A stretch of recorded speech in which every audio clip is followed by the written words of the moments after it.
सच्चा दर्शन। आप सभी जितने भाई हमें सुन रहे हैं इस चैनल सच्चा दर्शन के माध्यम से, आप लोगों को इस चैनल में तहे दिल से स्वागत है दोस्तों। जी हाँ, हमारे इस चैनल पे इतिहास बताया जाता है, पौराणिक इतिहास और रोमांचक इतिहास बताया जाता है दोस्तों। तो इसी तरह के इतिहास के कहानी सुनने के लिए, वास्तविक चीज़ जानने के लिए हमारे चैनल पर बने रहें। और वीडियो अच्छा लगे तो लाइक कमेंट ज़रूर करें दोस्तों। और हमारे चैनल पे नए हैं तो हमारे चैनल को सब्सक्राइब करके हमें सपोर्ट अवश्य करें।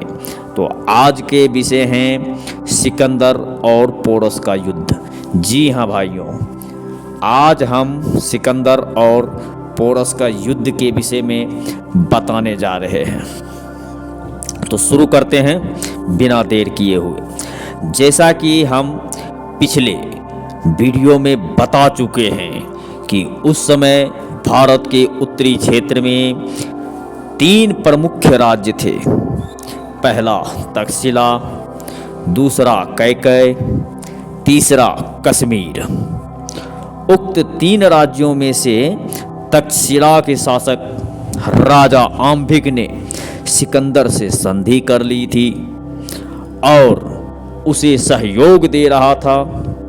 उधर अभिसार लोग सिकंदर और पोरस दोनों के प्रति ही मैत्री का भाव रखे हुए थे और तटस्थ ना इसकी ओर ना उसकी ओर बने रहे थे। इस प्रकार से राजा पोरस पूर्णतः अकेला पड़ गया, लेकिन फिर भी उसने सिकंदर का प्रतिरोध करने का निश्चय किया।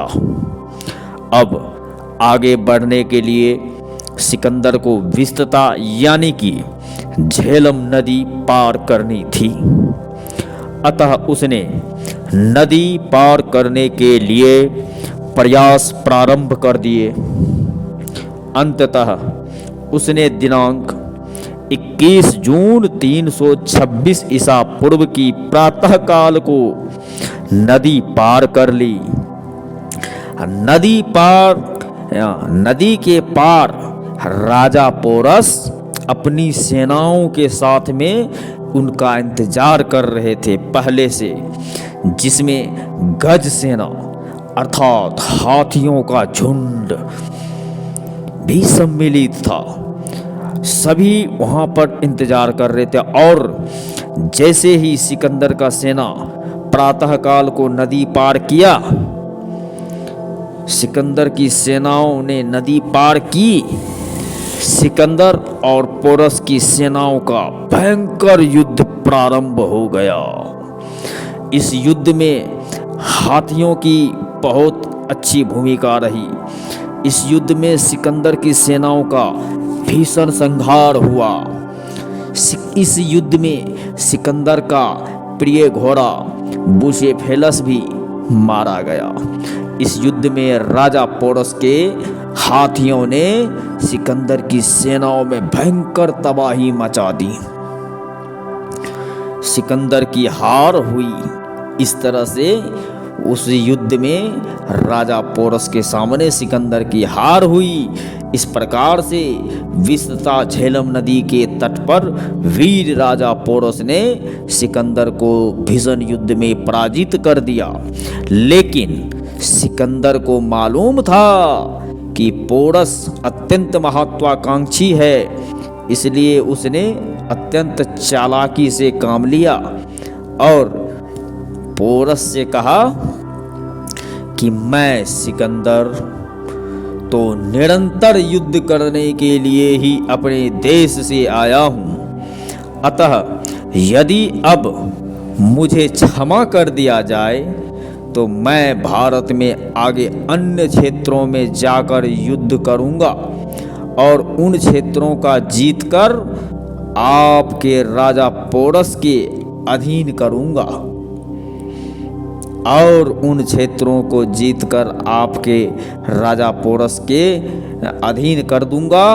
ये बात जब उसने बोला तो पोरस ने इसे स्वीकार कर लिया। इस प्रकार से राजा पोरस ने रणभूमि युद्ध के मैदान में तो विजय प्राप्त कर ली थी, लेकिन वार्ता के समय पर उसने सिकंदर की शर्तों को स्वीकार करके अपनी विजय को पराजय में परिवर्तित कर लिया।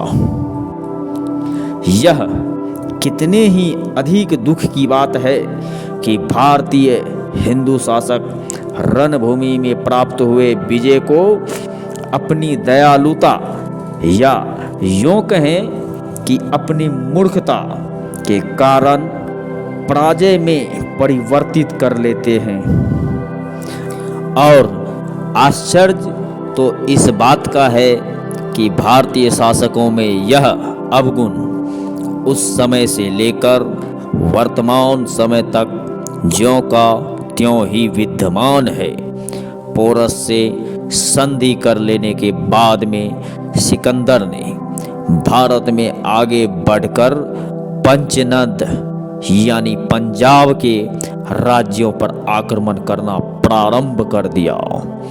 फिर सिकंदर ने कट गणराज्य पर आक्रमण किया और इसे पराजित करके विपाशा व्यास नदी की ओर बढ़ गया। तो कहानी कैसा लगा दोस्तों, आगे की कड़ी में फिर अगले वीडियो में बताऊंगा। तब तक के लिए नमस्कार, जय हिंद।